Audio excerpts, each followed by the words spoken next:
તો આપણે હવે શ્રીફળ લઈ લીધું છે અને ચકલી ટેટો લઈ લીધો છે. તો હવે આપણે કરીશું ધમાકો ને શ્રીફળનો શું થાય છે તે આપણે જોઈએ. નીલું શ્રીફળ લઈ લીધું છે આપણે. આ ટેટો છે એની અંદર આપણે ભરાવી ને પછી આપણે ફોડવાનો છે. તો શ્રીફળની શું હાલત થાય છે તે આપણે જોઈએ. તો પહેલાં આપણે આની અંદર ટેટો ભરાઈ દઈએ ને હવે આપણે ફોડીએ. તો આપણે હવે કરીએ ધમાકો.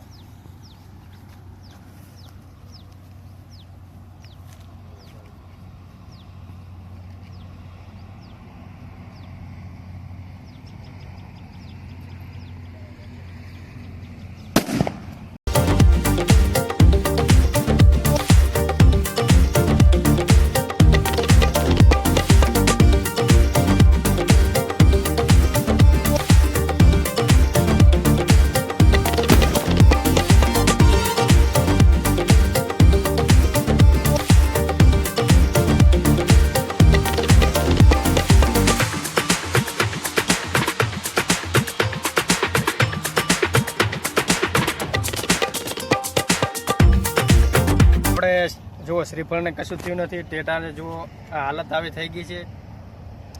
તો હવે આપણે કરીશું બીજો ધમાકો.